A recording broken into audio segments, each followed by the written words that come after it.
membawa sukacita-Mu Tuhan. Biarlah kami yang hadir di tempat ini Tuhan mendapat diberkati semuanya Tuhan. Terima kasih Tuhan, hanya di dalam nama-Mu kami berdoa dan mengucap syukur. Yang percaya katakan amin. Silakan duduk saudara. Mari beri salam kiri kanannya, katakan Tuhan Yesus baik. Dari dulu sekarang sampai selama-lamanya. Haleluya Yesus. Kuasanya membangkitkan, urapan roh bekerja, melanda umat Tuhan, saat datang berjemaah, mujizat telah nyata, buktikan Yesus Raja, sekarang ini waktunya, majulah hai pemenang, kuasanya atas kita.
Ada sukacita hari ini saudara.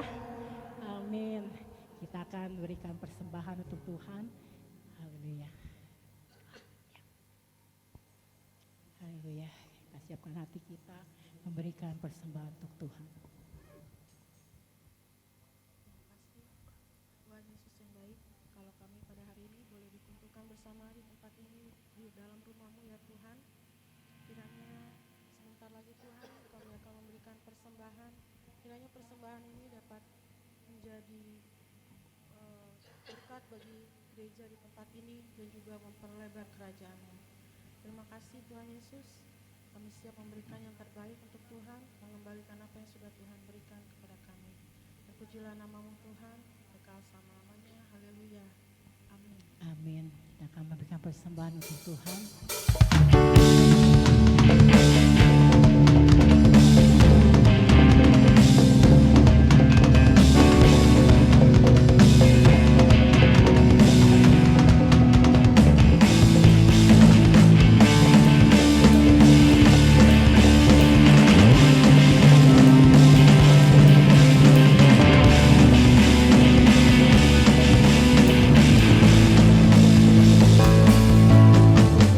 Hidup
berikan untuk Engkau Tuhan. Selain puji dan sembah kami Yesus. Dengan apa dapat kami balas kebaikan-Mu Tuhan. Haleluya Yesus. Layakan kami Tuhan.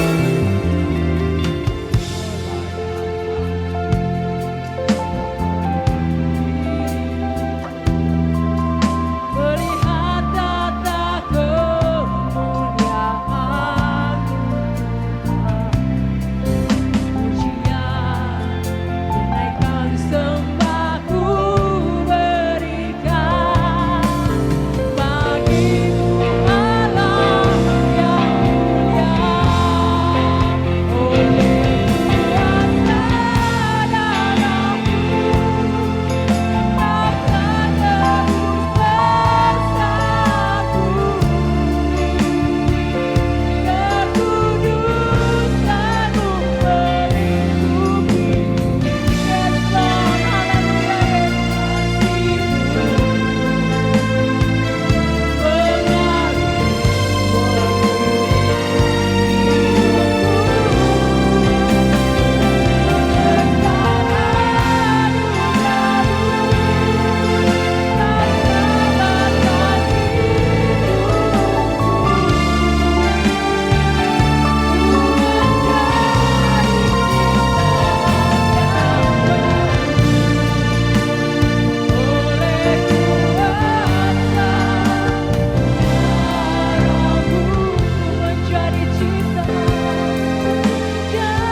menjadi ciptaan yang baru.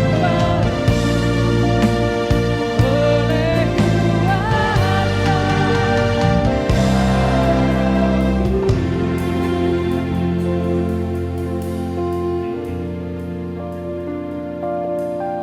Puji Tuhan. Kami umat-Mu yang ada di sini adalah ciptaan baru. Kehidupan yang lama kami telah berlalu. Kami berharap hilang dan kami memulai dengan hidup yang baru, terus bertumbuh ke arah kedewasaan Kristus. Pembaharuan hidup kami bukan karena kekuatan kami, kemampuan kami, tapi justru karena pekerjaan Roh Kudus yang dianugerahkan kepada kami melalui penebusan Kristus yang telah menyelamatkan kami dari hukuman dosa yang kekal, yang telah memindahkan kami dari kematian kekal neraka untuk dipindahkan tinggal bersama dengan Tuhan dalam rumah Bapa yang damai.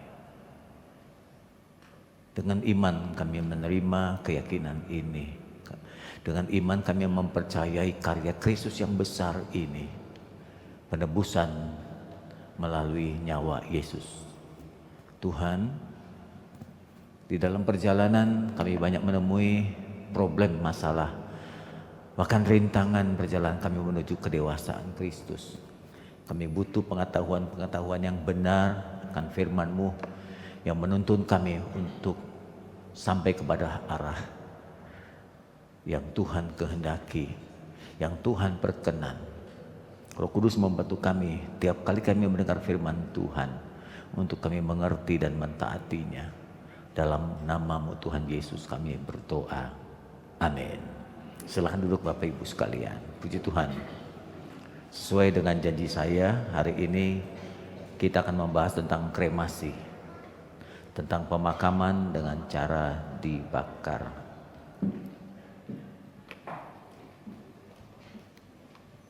Saya memberikan tema dengan pertanyaan, bolehkah pemakaman dengan kremasi dilakukan oleh orang-orang Kristen? 20 tahun yang lalu, pemakaman kremasi itu sangat langka dan jarang dilakukan oleh orang-orang Kristen. Tapi belakangan ini kremasi adalah salah satu pilihan orang Kristen sendiri dalam acara pemakaman. Kalau saya boleh simpulkan, pemakaman dikuburkan ke dalam tanah sebuah proses yang cukup lama agar tubuh kembali menjadi tanah. Sedangkan proses kremasi adalah proses tubuh kembali menjadi debu dalam proses yang lebih cepat. Rata-rata dalam kurun waktu 2 jam saja, maka tubuh itu telah habis dan tinggal tulang belulang yang dihancurkan untuk ditaburkan kembali kepada tanah. Pertanyaannya, bolehkah orang-orang Kristen yang meninggal dilakukan acara pemakaman dengan kremasi? Dan apakah gereja merestui upacara kremasi itu, atau gereja tetap melakukan upacara pemakaman saat kremasi dilakukan? Beberapa tahun yang lalu kita di Gereja Bethel ada dua kubu pandangan yang berbeda. Dari pimpinan tertinggi kami, Om Ho, dalam tulisan dan bukunya saya membaca beliau tidak setuju dengan upacara pemakaman, krematorium. Tapi belakangan setelah saya mengikuti kuliah kembali, ya saya kalau udah iseng jadi kuliah lagi yang keempat kalinya saya mengambil MTH itu. Padahal sudah ambil doktor ya, ambil TH lagi karena diminta datang. Saya coba mendengar kembali. Salah satu teman yang menyelesaikan doktornya, dia mengambil tema tentang kremasi. Akhirnya sebagian besar pendeta GBI setuju saja. Nah, belakangan ini banyak jemaat yang meninggal dunia dilakukan upacara krematorium, ya. Dan saya setelah melihat perkembangan sudah coba mengamati beberapa pandangan termasuk di gereja-gereja Protestan. Waktu itu kami sempat pergi ke LA untuk mengikuti seminar Islamologi dan jumpa dengan hamba Tuhan di bus itu, kurang lebih ada 250 pendeta. Kita ngobrol. Mereka berikan pandangan-pandangan yang baru menurut saya. Salah satunya adalah jika kita memaksakan harus dimakamkan akan menemui problem. Contohnya adalah gimana kalau orang Kristen yang meninggal di Singapura? Bagaimana orang Kristen yang meninggal di Hong Kong? Bagaimana orang-orang Kristen yang meninggal di Jepang? Kalau harus memaksakan pemakaman, pertama saya mendengar orang-orang Hong Kong, orang Singapura, orang Jepang berkata, karena banyak teman di sana, dia bilang untuk pemakaman di sana tanahnya sangat sulit sekali. Kalau sampai memang harus memaksa, itu membeli tanah terlalu mahal sekali. Hanya orang-orang yang bukan hanya kaya, super kaya yang bisa membeli tanah seperti di Singapura itu, salah satu konglomerat Indonesia yang pernah meninggal di Singapura, karena itu sangat membeli mahal sekali tanah di pemakaman Singapura. Rata-rata mereka yang dimakamkan di Singapura, Hong Kong, Jepang itu ya dikremasi. Kemudian saya ke Bali. Sering kali saya khotbah di Bali. Di Bali ada satu gereja namanya Lembah Pujian yang dipimpin oleh Pak Arifin. Beliau coba untuk mencari tanah pemakaman baru, ya, tanah pemakaman baru, dan beliau coba mendapatkan izin dari pemerintah daerah. Menurut berita, tanah yang sudah dibeli tidak bisa dapat izin untuk pemakaman yang baru. Jadi dengan kata lain di Bali pun belakangan ini dianjurkan untuk orang-orang Kristen tidak dimakamkan. Kalau bisa dibakar, lalu debunya baru dimakamkan. Jadi memakai tempat liang yang kecil. Siasat yang kedua adalah terjadinya paguyuban pemakaman di Bali itu. Dimotori oleh seorang pendeta. Jadi dia datang ke setiap gereja dan memberikan pernyataan gini, tolong kami supaya kami bisa memakamkan jenazah yang baru meninggal dengan cara meminjamkan lubang kubur yang sudah lama adalah 10 tahun. Jadi yang lama diambil, kalau masih ada sisa-sisa tulang itu, lalu dibungkus, dikuburkan di liang lahat di depannya gitu dengan lubang kubur lebih kecil. Lalu lubang yang lama itu untuk pemakaman jenazah Kristen yang baru. Begitu terus supaya orang-orang Kristen di Bali itu ada tempat pemakaman. Tapi seberapa lama bisa bertahan? Jika yang mati lebih banyak daripada lubang kubur yang lama, kan tidak bisa juga. Harus mau tidak mau orang-orang Kristen Bali dimakamkan di luar Pulau Bali. Karena orang-orang Bali sendiri beragama Hindu, dia berkata kami sendiri dikremasi dengan adanya itu ngaben itu ya Bapak Ibu ya. Ngaben itu bisa satu, ngaben itu bisa borongan. Orang-orang yang nggak mampu menunggu sampai ada orang kaya ngaben, dia menumpang bersama. Mereka lakukan pemakaman kremasi. Nah, bagaimana dengan orang Kristen di Indonesia itu di Jakarta ini? Saya coba menjelaskan dengan cara yang gampang saja supaya nggak rumit. Saya mulai dengan sebuah contoh. Belum lama ini mungkin Anda tahu namanya, saya nggak usah sebut. Seorang pendeta terkenal. Bahkan menurut saya itu pendeta yang teladan. Ya, hidupnya dipersembahkan buat pelayanan. Khotbah-khotbahnya sangat keras dan membuka mata akan kebenaran, menjadi orang Kristen yang berkenan. Bahkan dia sendiri memberikan contoh kesederhanaan dan teladan. Ya, ibu bapak sudah pasti tahu lah, karena bermasalah sejak muda dengan jantungnya.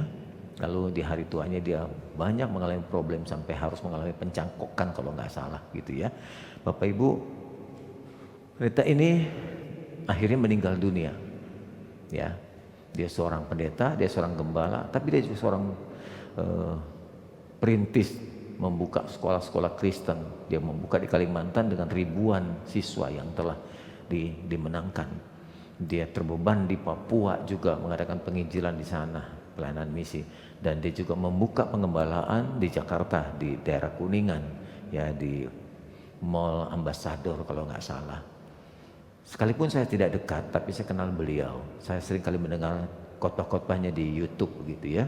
Sangat memberkati dan memberikan wawasan-wawasan yang baru. Beliau meninggal, minta dikremasikan. Dan itu menjadi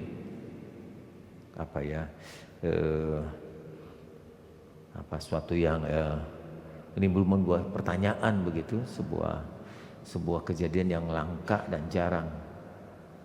Bayangkan seorang pendeta terkenal, gembala yang menurut saya sukses, khotbah-khotbahnya sangat militan, dia berjuang mempertahankan imannya sampai dia mengembuskan nafas terakhir, tapi dia meminta untuk dimakamkan dengan cara dikremasi. Hidupnya sangat militan sekali. Dan jadi teladan dalam hal kesederhanaan hidup, pelayanan yang benar, keteguhan imannya, ketulusan melayani, dan dia sangat mengasihi Tuhan. Dan saat dia meninggal, kita juga sempat kaget kalau dia minta untuk dikremasikan. Kemudian tulang-tulangnya dikumpulkan, lalu dibagi tiga Bapak Ibu. Dibagi tiga guci, diarungi, satu dibuang ke Papua, dan sebagian lagi, sepertiga lagi dibuang ke Kalimantan, tempat dia mendirikan sekolahnya. Misinya di Papua, kemudian pelayanan pendidikannya di Kalimantan, dan pelayanan pengembalaannya di Jakarta. Jadi tubuhnya dibagi tiga. Dengan kremasi ini justru dia bisa membagi tiga bagian tubuhnya. Kalau dikubur, ini logikanya, dia harus membelah, memutilasi tubuhnya, jenazahnya, mayatnya, dan sangat sadis malah, ya justru kelihatan tidak manusiawi. Dengan cara ini dia bisa membagikan kerinduannya terhadap tiga wilayah itu. Dia memberikan pesan, aku membagikan tubuhku ketiga bagian ini karena aku mencintai wilayah itu. Aku terbeban walaupun aku telah selesai dalam pelayanan tentang Papua, Kalimantan, dan Jakarta. Saudaraku, saya membaca perjalanan dia di hari-hari terakhirnya, dia pantang menyerah. Waktu dia berjuang menghadapi penyakit jantung yang mundar-mandir masuk rumah sakit, luar biasa sekali. Jemaat dan para pekerja mendapat kesan yang luar biasa. Katanya dia mengakhiri hidupnya dengan elegan gitu ya. Tidak cengeng, tidak mengeluh, tidak mengatakan aku menderita segala macam. Dia bisa bertahan begitu rupa. Dia memberikan kesan yang luar biasa kepada pekerja dan jemaatnya saat dia meninggal dunia.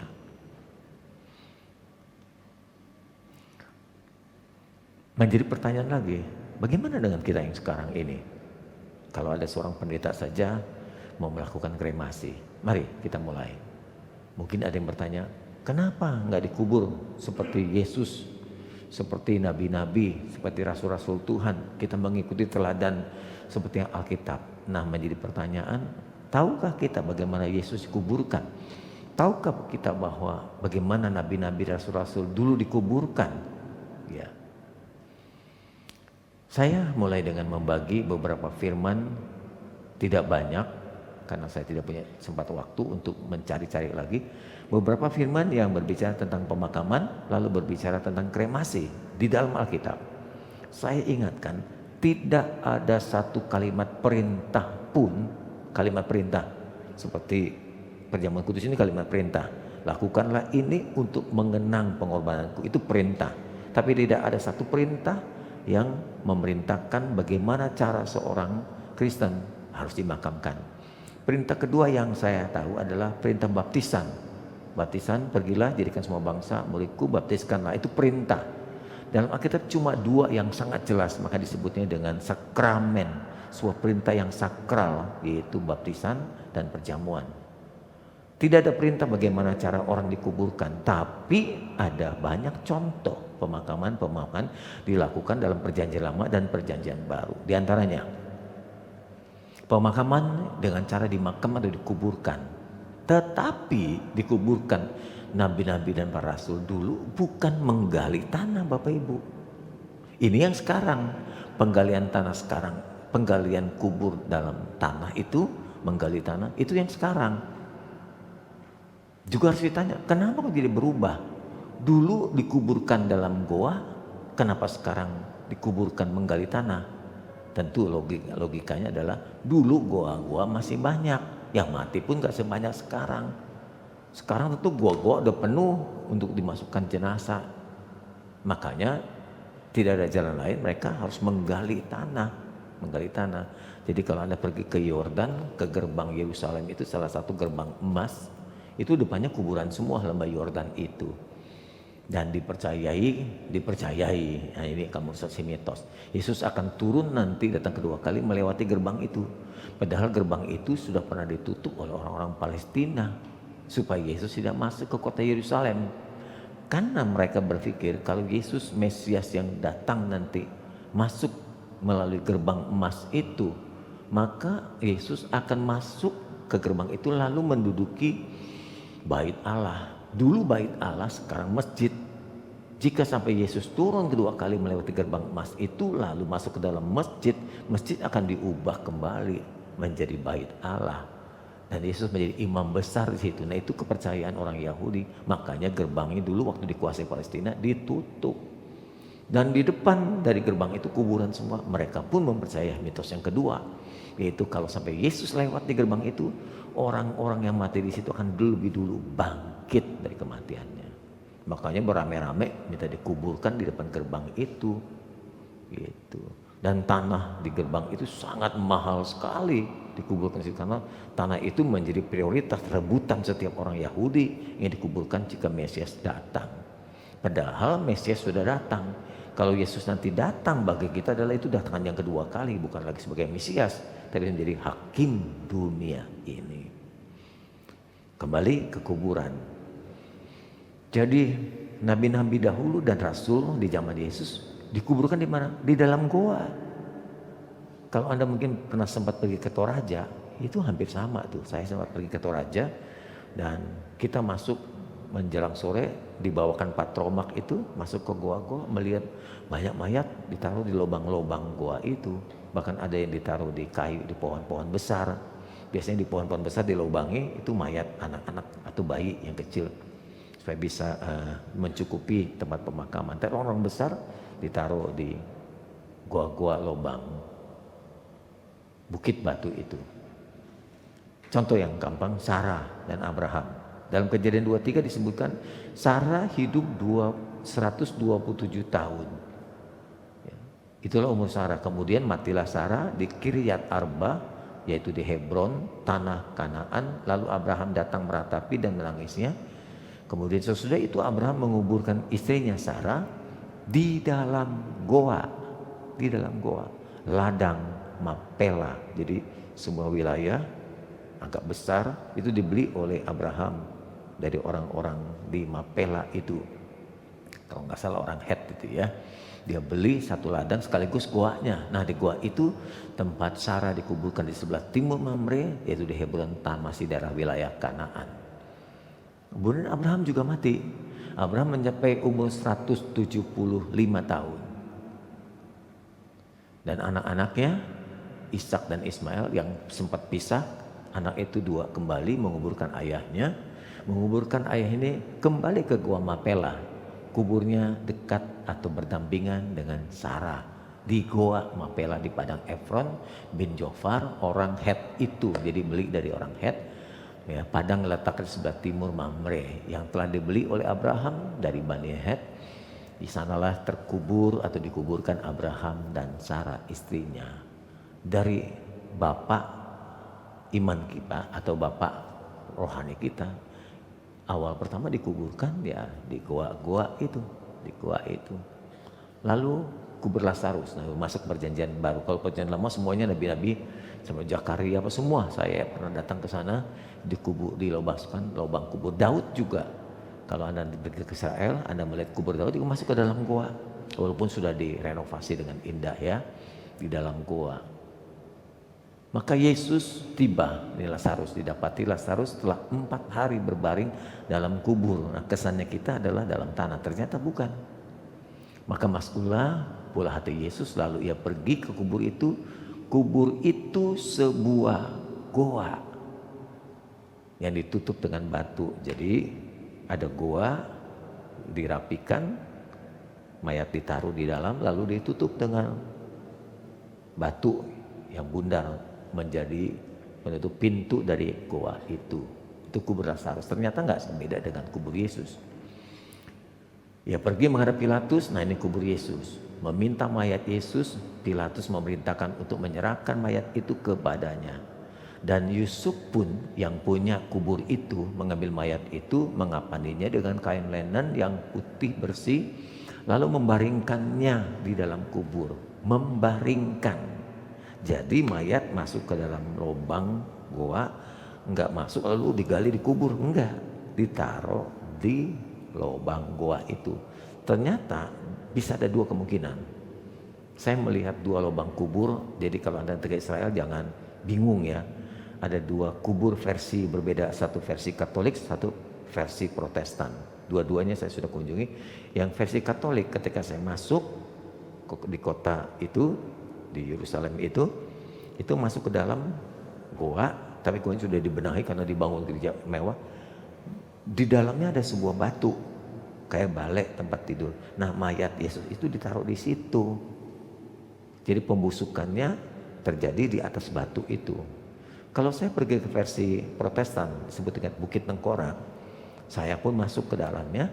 Di dalamnya ketika saya masuk ada 2 lubang, ada 2 tempat. Dikasih pembatas dengan besi. Nah ini pernah dipakai katanya oleh mayat Yesus, yang ini masih kosong. Karena Yesus kan mati sendiri, tidak beristri. Jadi mayat itu ditaruh di bawah tanah.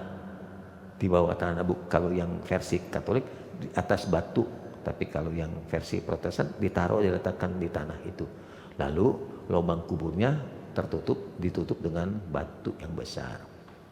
Tidak ditimbun dengan tanah.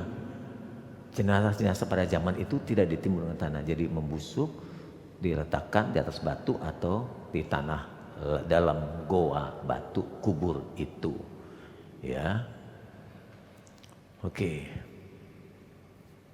Tadi ayat yang berhubungan dengan pemakaman dengan cara dimasukkan ke dalam goa. Jadi pemakaman yang sekarang yang dikuburkan ke dalam tanah bukan model Yesus, bukan model nabi-nabi dan rasul-rasul, model sekarang karena kebutuhan, karena keperluan. Jadi diulas oleh pekerjanya pendeta tadi yang meninggal, dia bilang pemakaman dengan cara apa tergantung dari kebutuhan. Kebetulan pendeta itu punya keinginan tubuhnya mau dibagi 3. Jadi cara yang terbaik adalah kremasi. Setelah hasil kremasi, bagi tubuhnya dipecah 3 dalam guci yang berbeda, lalu diletakkan atau diarungi di Papua, Kalimantan, dan Jakarta. Dengan cara itu yang ideal karena kebutuhan.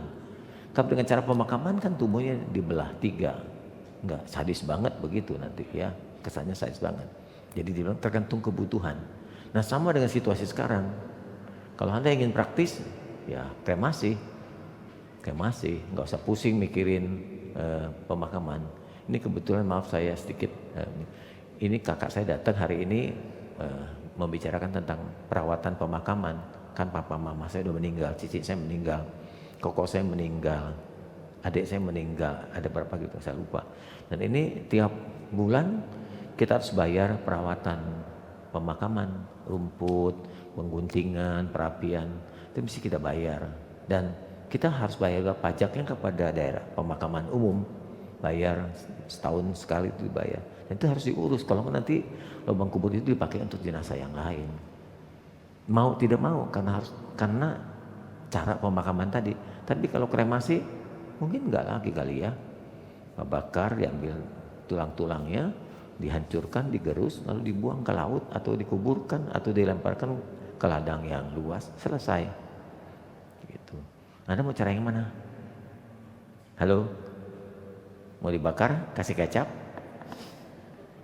Atau masakan Hong Kong?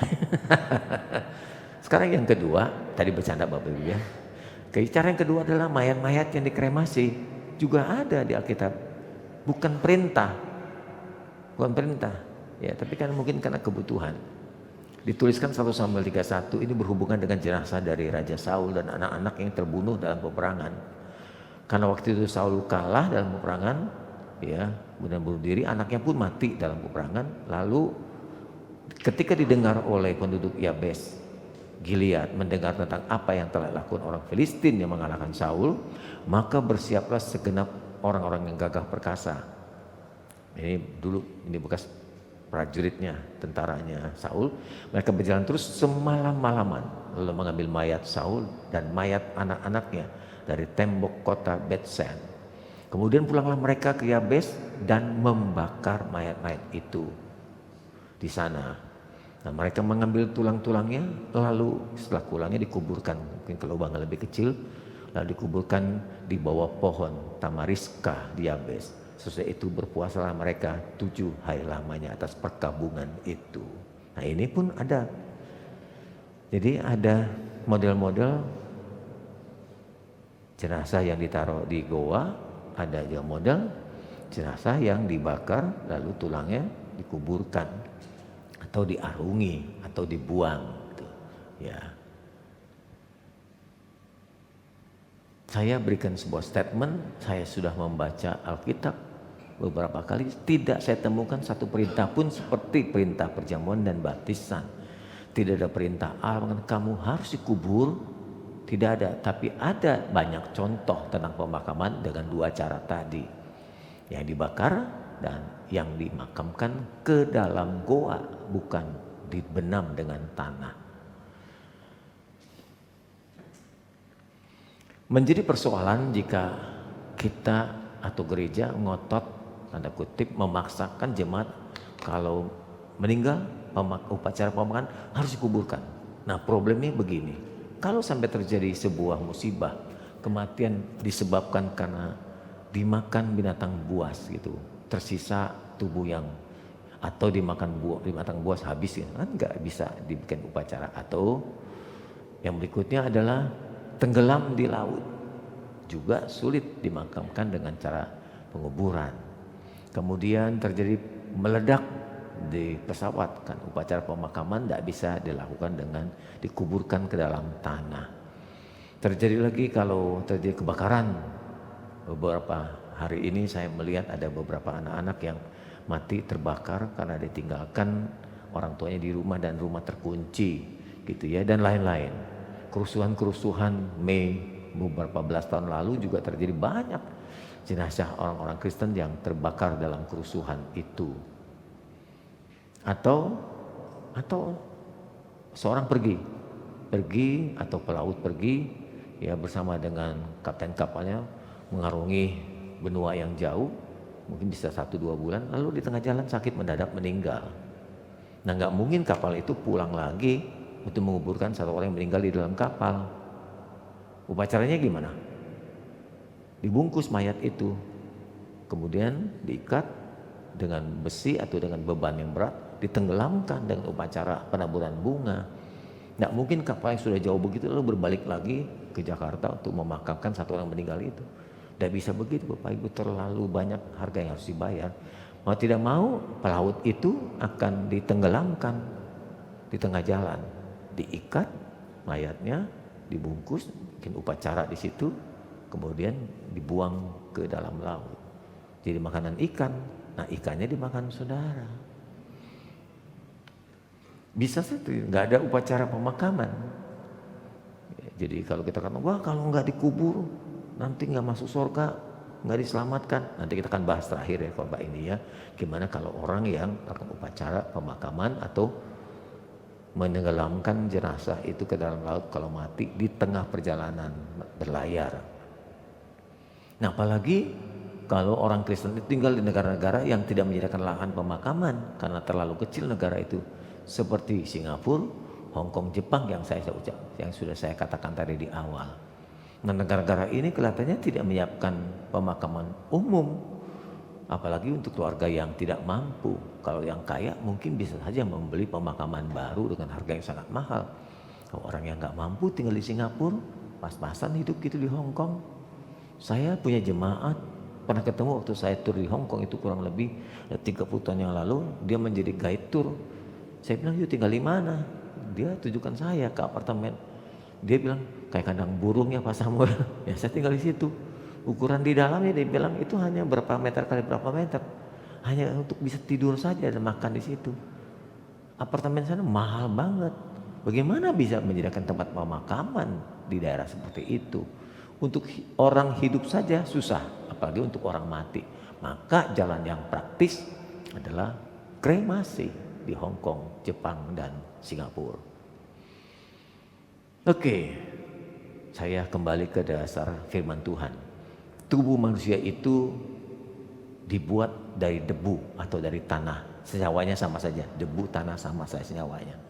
Maka seperti firman Allah mengatakan, dari debu kembali debu, roh yang dari Tuhan kembali pada Tuhan. Itu dasar. Jadi kalau proses pemakaman itu tidak menyalahi tubuh manusia kembali pada debu, roh kembali kepada manusia, ya tidak salah. Ya, seperti yang tertulis di dalam Kejadian 3 ayat 19 mengatakan, dengan berpeluh engkau akan mencari makananmu, itu yang Allah beritahukan kepada Adam, sampai engkau kembali lagi menjadi tanah. Dari situlah, dari tanahlah engkau diambil atau dibuat, sebab engkau debu dan engkau akan kembali menjadi debu. Jika proses pemakaman itu tubuh kembali di debu menjadi tanah, tidak salah. Ya, mau ditaruh di goa nanti dia hancur kembali menjadi tanah, atau dikuburkan dengan digali lalu ditimbun tubuh kita jadi tanah, atau dikremasi ya, yang bagian daging ini habis menguap, tulangnya tersisa jadi debu, digerus, dibuang kembali kepada tanah. Nah saya pernah membaca satu pendapat seorang Romo dari Katolik. Dia bilang sebaiknya kremasi yang sudah ditaruh di guci itu jangan dilemparkan semua ke dalam laut. Debunya nggak menyatu dengan tanah karena masih di dalam guci. Sebaiknya ditabur gitu supaya debunya turun ke dasar tanah kembali. Begitu. Kalau menurut saya sih oke-oke sajalah. Dilempar dengan guci-gucinya juga guci akan hancur juga nanti. Apalagi kalau gucinya terguling, nah ombak terus debu yang dalam guci akan keluar juga menyatu dengan tanah. Gitu. Nggak terlalu pusing saya. Kenapa saya bilang nggak pusing? Nanti hubungan dengan kebangkitan Tuhan, kebangkitan manusia yang pada saat kedatangan Tuhan yang kedua kali itu. Beberapa ayat lagi yang lain berhubungan dengan debu, dan debu kembali menjadi tanah seperti semula, dan roh Tuhan yang dihembuskan pada manusia, yang menghidupkan manusia kembali kepada Allah yang mengaruniakannya, berdasarkan Pengkhotbah 12 ayat 7. Oke. Bagaimana hubungannya dengan pertama keselamatan, yang kedua dengan kebangkitan? Kalau Yesus kan kasih contoh, dikuburkan dalam goa dan dia bangkit keluar dari goa. Ya, kalau kremasi gimana? Gitu ya. Nanti kalau Tuhan Yesus datang. Tubuh kebangkitan saat kedatangan Yesus yang kedua kali yang tertulis di dalam 1 Tesalonika 4 ayat 13 sampai 17. Selanjutnya Kami tidak mau, saudaraku, bahwa kamu tidak mengetahui tentang mereka yang telah meninggal, supaya kamu jangan berduka seperti orang-orang lain yang tidak mempunyai pengharapan. Artinya jika ada keluarga kita yang meninggal, jangan sedihnya sampai gak hilang-hilang. Kenapa begitu? Karena kita masih punya pengharapan. Pengharapan kita akan ketemu lagi nanti dengan mereka, dengan orang-orang yang kita cintai itu dalam kesempurnaan. Hidup ini itu seperti berkelana, seperti berpetualang, seperti orang merantau. Jadi dunia ini bukan tempat tinggal tetap, hanya sementara. Sejak manusia jatuh dalam dosa, maka bumi menjadi tempat tinggal sementara, dan Allah menyediakan tempat dan waktu untuk kumpul kembali. Itulah pengharapan kita. Maka itu jangan sedih berkepanjangan. Karena jikalau kita percaya bahwa Yesus telah mati dan telah bangkit, maka kita percaya juga mereka yang telah meninggal dalam Yesus akan dikumpulkan bersama dengan Allah. Yang meninggal dalam Yesus dikumpulkan dengan Allah. Yang meninggal di luar Yesus yang gak dikumpulkan. Ada tempat tersendiri tentunya ya, berbeda dengan orang-orang yang percaya Yesus. Ini kami katakan kepadamu dengan firman Tuhan. Kita yang masih hidup saat kedatangan Tuhan ya, yang masih tinggal saat kedatangan Tuhan sekali-kali tidak akan mendahului mereka yang telah meninggal. Dengan kata lain, nanti yang masih hidup dan sudah meninggal itu dibarengkan. Jadi pengangkatan itu bareng Bapak Ibu, bareng. Saat pada waktu tanda diberi, yaitu pada waktu penghulu malaikat berseru, sangkakala Allah berbunyi, maka Tuhan sendiri yang turun dari surga. Dan yang mati dalam Kristus akan lebih dahulu dibangkitkan. Nah, ini persoalan yang akan kita bahas. Akan lebih dahulu bangkit. Kemudian sesudah itu kita yang masih hidup akan diubah ya, masih hidup yang masih tinggal akan diubah dan diangkat bersama-sama dengan mereka dalam awan menyongsong Tuhan di angkasa. Demikianlah kita akan selama-lamanya bersama dengan Tuhan. Jadi yang mati dibangkitkan, yang mati matinya di mana? Nah, kan dia punya pertanyaan. Yang mati dibangkitkan, yang masih hidup diubahkan, dua-dua naik.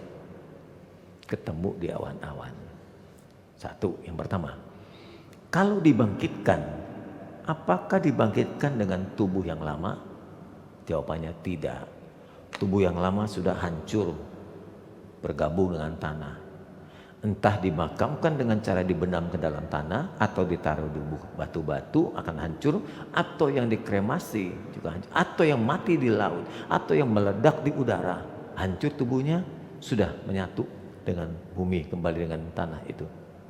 Dan gimana dengan kebangkitan? Tuhan berikan tubuh baru. Tubuh baru itu bukan datang dari tubuh yang lama. Yang lama telah menyatu dengan tanah, Allah berikan tubuh baru. Ya, Allah Maha Kuasa. Dia berikan tubuh yang baru diisi dengan roh kita, jiwa yang lama itu dengan kepribadian yang telah disempurnakan. Lalu dengan tubuh baru seperti Yesus yang bangkit dari kubur itu dengan tubuh yang baru, itu contoh. Itu naik bersama kan. Akan terbuka dari kuburan, akan terbuka dari goa-goa, akan keluar dari lautan yang pernah anak-anak Tuhan meninggal di lautan itu banyak sekali yang di Surabaya. Ingat masih kapal itu jatuh di Kalimantan. Kapal Adam Air jatuh itu ada kurang lebih 8 pendeta yang dari Jakarta ke Manado juga tenggelam sampai sekarang nggak ditemukan. Dari tempat-tempat itu akan naik tubuh yang baru. Bukan hanya tanah, tapi laut pun menurut saya akan naik tubuh yang baru. Dari udara lebih cepat lagi, karena itu udah di udara. Jadi barengan begitu, ketemu di udara. Allah Maha Kuasa. Dengan tubuh baru itu kita akan dipersatukan, jumpa dengan Allah, tinggal bersama dengan Dia. Gimana dengan keselamatan kita? Sekali lagi statement saya, upacara apapun dengan baik-baik ya. Umpamanya ada seorang misioner masuk ke wilayah primitif dulu zaman Irian Papua masih makan orang, itu banyak misioner yang dimakan. Saya baca buku tentang anak perdamaian, itu misioner-misioner di Amerika banyak yang mati dimakan. Ya, mereka sangat bangga sekali kalau bisa makan orang, makan sahabat, mengkhianati sahabat. Itu di buku perdamaian dituliskan.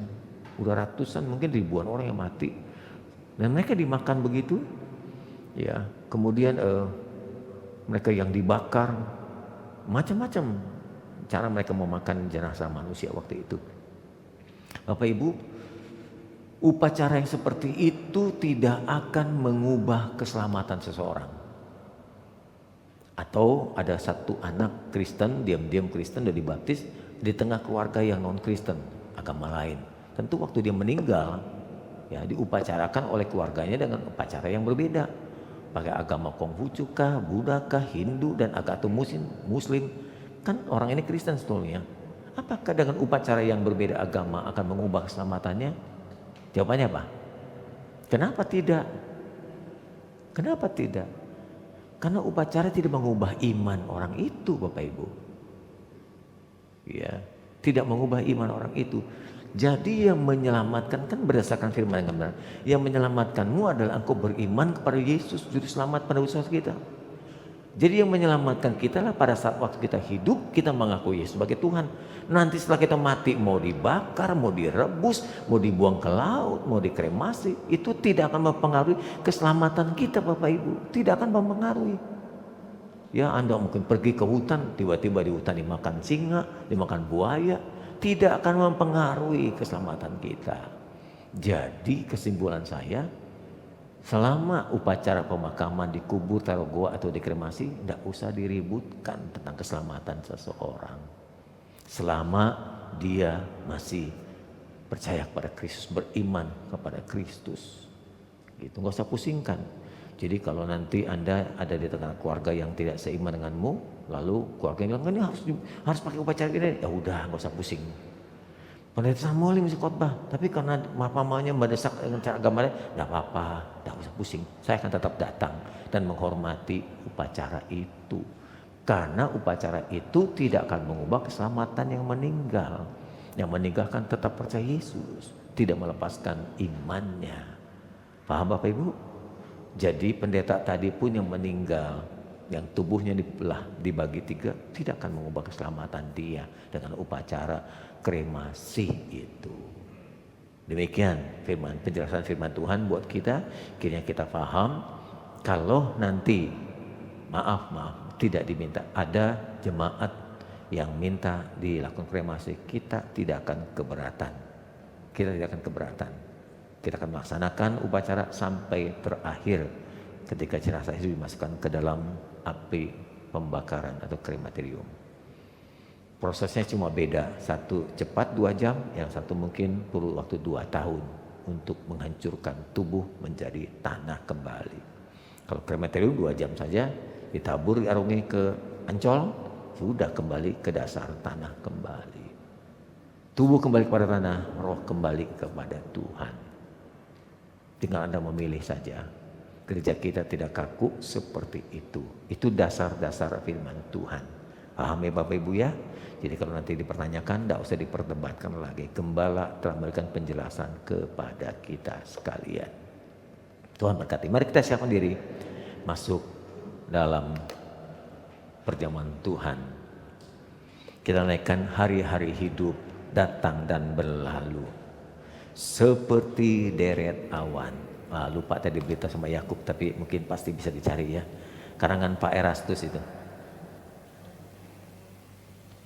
Para pelayan perjamuan Tuhan, mari kita datang ke depan, kita tundukkan kepala. Tuhan yang baik, Tuhan yang memberi pengertian-pengertian benar, tuntunlah kami dalam perjalanan kami. Yang penting bagi kami bukanlah upacara pemakaman, tapi jauh lebih penting adalah pengakuan iman kami. Sampai kami mempertahankan hingga akhir hidup kami. Tuhan, tubuh kami terbuat dari tanah, roh kami datang daripadamu. Saat kami akan mengakhiri hidup ini, maka tubuh kami akan kembali dari tanah, debu, dan roh kami kembali ke dalam rumah Bapa.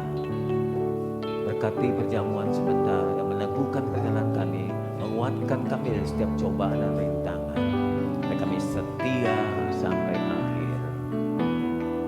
Amin. Silakan perjamuan. Hari-hari hidup datang dan berlalu, bagaikan deret awan yang ditiup angin. Hatiku bertanya, kau ibu jawabnya. Mengapa ku di sini di kembara dunia? Kau buka mataku, hati dan pengertian. Hidup ini untuk mengabdi bagiku disingkat hariku. Kaulah tujuanku,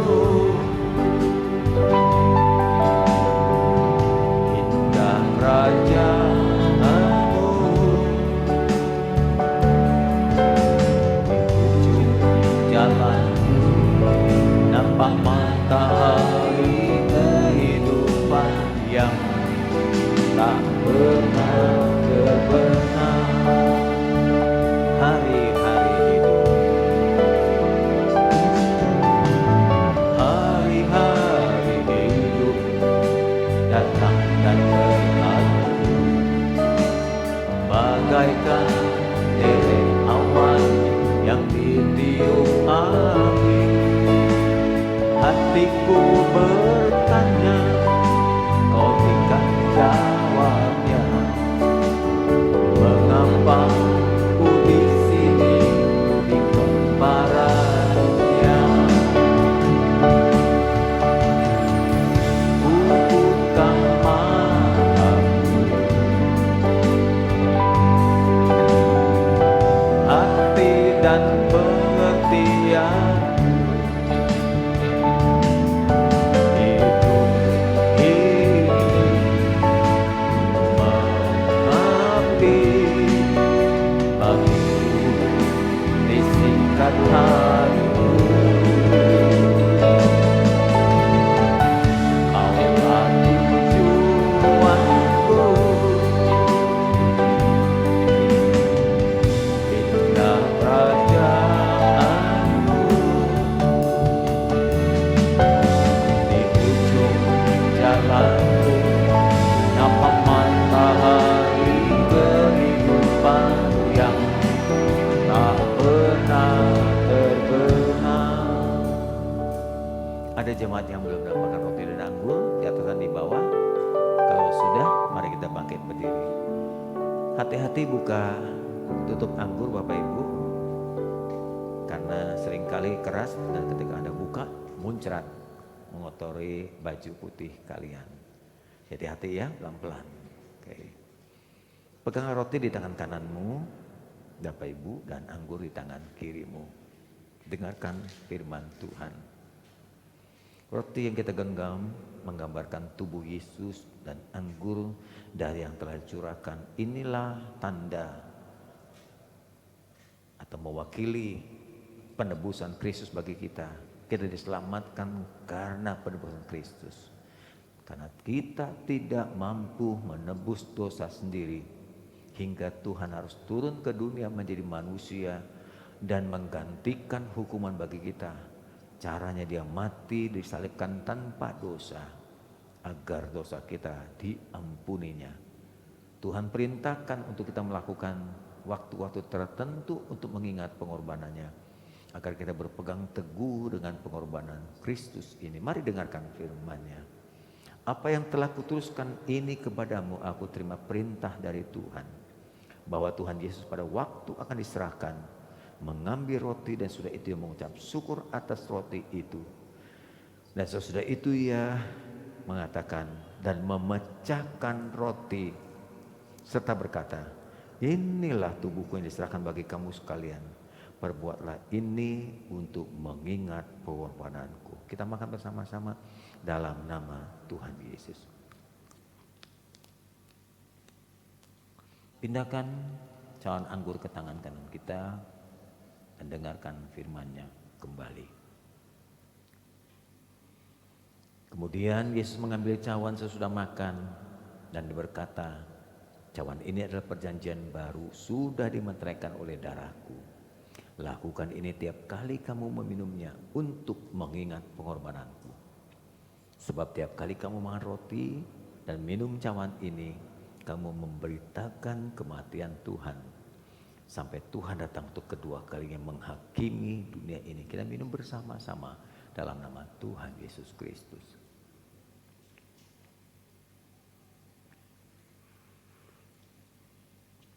Mari kita berterima kasih.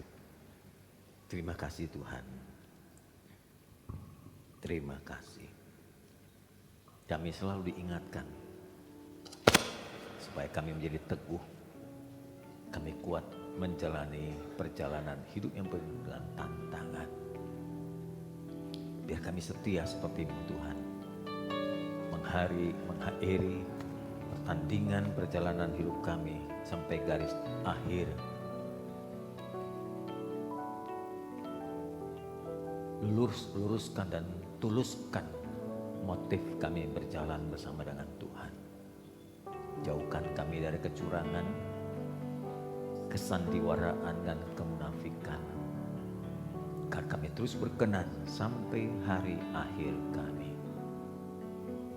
Terima kasih Tuhan untuk hari ini. Dalam nama-Mu Tuhan Yesus kami bersyukur dan berterima kasih. Amin. Silakan duduk Bapak Ibu. Terima kasih untuk Bapak Gembala yang sudah menyampaikan firman Tuhan. Biarlah firman-Nya dapat menguatkan kita semua hari ini. Terima kasih, kita akan memberikan persembahan yang kedua sambil tayangan warta.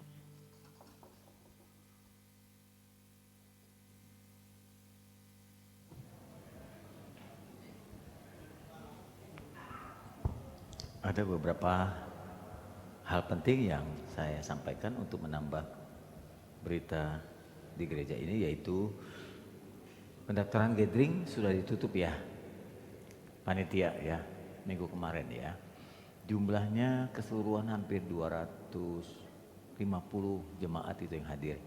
Targetnya 300 ya, targetnya gitu. Tapi ternyata yang ikut bergabung 250-an kurang lebih. Jemaat di Kelapa Gading kebanyakan membawa kendaraan sendiri, jadi maka untuk jemaat Kelapa Gading disewakan satu bus. Sedangkan jemaat Palam Lestari banyak yang ikut di bus, bergabung di bus sehingga disewakan 2 bus. Dan ada beberapa jemaat yang membawa kendaraannya sendiri. Saudara yang membawa kendaraan sendiri, tolong minta alamat yang lengkap tentang kebun su itu Bapak Ibu, supaya tidak nyasar. Karena kita akan berangkat pagi dan tiba tidak terlambat sampai di sana. Di dalam gathering ini masih dibutuhkan 2 hal. Tadi Anda melihat ternyata dananya masih minus. Jadi panitia harus mencari kekurangan dana ini. Kurang lebih tadi berapa? Oke, ini seluruhnya. Ini seluruhnya 18.800.000 seluruhnya. Jadi nanti kekurangan dananya dibagi 2. Kelapa Gading dan Palem. Jadi kalau 18 kurang lebih hampir 19. 9 jutaan kurang lebih ya. 9 jutaan gitu ya. Jadi Gading menanggung kurang lebih 9 juta, Palem 9 juta. 9 juta mah kecil lah. Jemaat Tuhan, amin. Halo ya? Halo. 9 juta kecil ya? Kalau ditutup. Kalau nggak tutup jadi gede. Jadi dana gathering kurang 9 juta untuk tiap gereja Gading dan Palem. Lalu yang kedua dibutuhkan juga itu door prize Bapak Ibu. Jadi kalau mobil saudara nggak kepake, bisa dipakai buat door prize. Berat banget kalau mobil mah ya. Jadi kalau ibu bapak punya barang-barang tertentu yang nggak dipakai, ya taruh di rumah, atau perusahaan saudara punya barang-barang tertentu, ya dikumpulkan di gereja, dikumpulkan aja ke sekretariat gereja. Nanti dijadikan door prize untuk mereka yang ikut gathering, melengkapi acara gathering nanti. Umpamanya Anda punya sepatu baru, udah beli nggak dipakai, boleh. Barang-barang lain lah. Kalau pakaian mungkin kurang pas ya. Kalau barang-barang tertentu seperti jam tangan, sepatu, apalagi jam dinding, apalagi jaket ya, jaket baru ya, jaket baru. Oke, oke.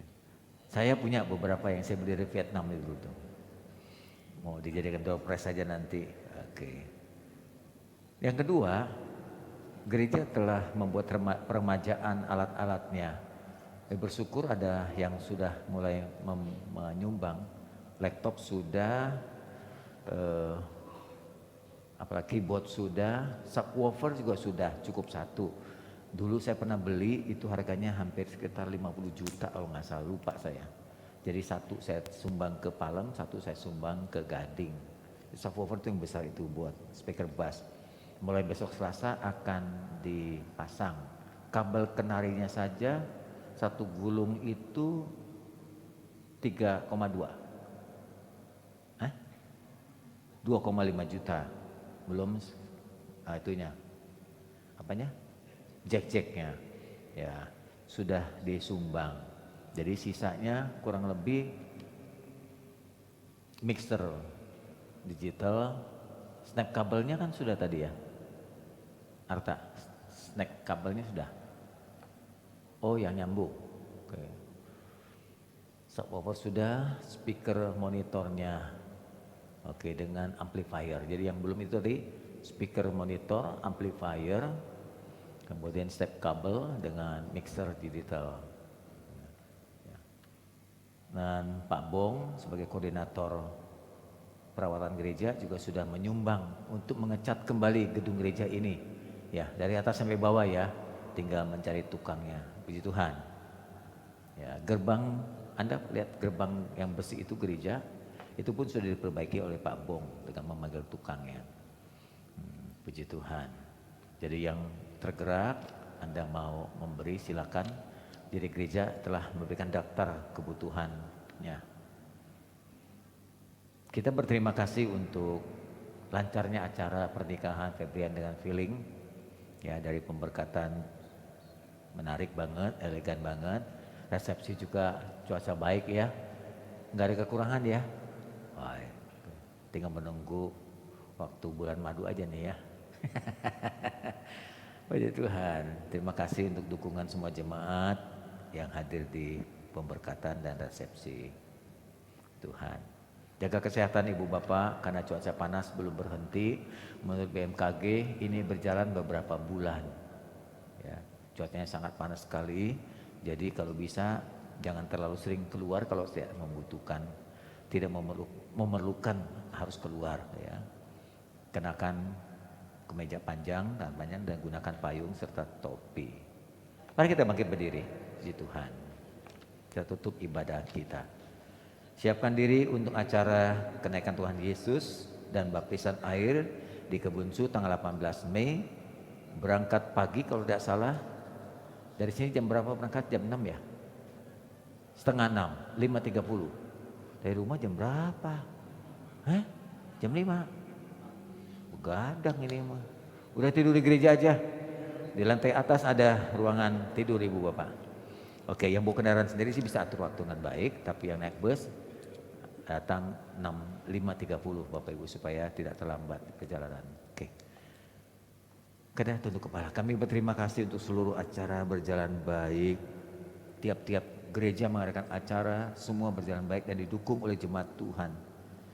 Tuhan memberkati jemaat Tuhan, supaya mereka pun atau kerinduan mereka yang ingin membantu gereja rumah Tuhan ini dapat terwujud. Kami tahu jemaatmu mencintai Engkau Tuhan, mencintai gerejamu, mencintai pekerjaanmu. Oleh sebab itu berkati jemaatmu supaya mereka bisa membagi berkatnya kepada gereja Tuhan untuk meremajakan segala peralatan yang telah berjalan belasan tahun ini. Agar pada akhirnya kami semua dapat menikmati tiap ibadah dengan baik dan lancar. Kami berdoa untuk seluruh panitia gathering 18 Mei juga berjalan lancar. Segala kekurangan dapat ditutup dengan baik. Semua acara berjalan baik, perjalanan baik, semua baik dan selamat. Jaga kesehatan kami Tuhan dalam cuaca yang sangat ekstrim saat ini. Panas yang melebihi kebiasaan. Tuhan berikan tubuh kami yang kuat dan hikmat untuk bisa melindungi diri kami. Kami berdoa untuk anak-anak kami yang belajar di luar negeri. Kami berdoa untuk beberapa saudara kami yang berjuang mencari nafkah di luar negeri. Juga Tuhan berkati sehingga mereka dapat mencukupkan kebutuhan keluarga. Kami tahu pandemi telah melandai tapi ekonomi belum stabil seperti yang diharapkan. Banyak jemaatmu harus berjuang untuk mencukupkan kehidupan keluarganya. Bantu ya Tuhan, tolong mereka. Jangan biarkan mereka sendiri bergumul Tuhan. Mari saatnya Tuhan menolong dengan caramu sendiri. Jemaat Tuhan, Tuhan mau menyertai kita setelah pulang dari tempat ini. Kiranya berkat Tuhan turun atas kita. Angkatlah kedua tanganmu dan terimalah berkat Tuhan. Tuhan memberkatimu, Tuhan menyinarimu dengan wajahnya. Tuhan berkenan menyertaimu senantiasa. Dalam kasih Bapa yang kekal, cinta Yesus yang tak pernah berubah. Kekuatan perlindungan Roh Kudus ada bersamamu. Menyertaimu, berjalan bersamamu hari ini, besok, dan sampai selama-lamanya. Haleluya. Amin. Selamat hari Minggu, Tuhan berkati.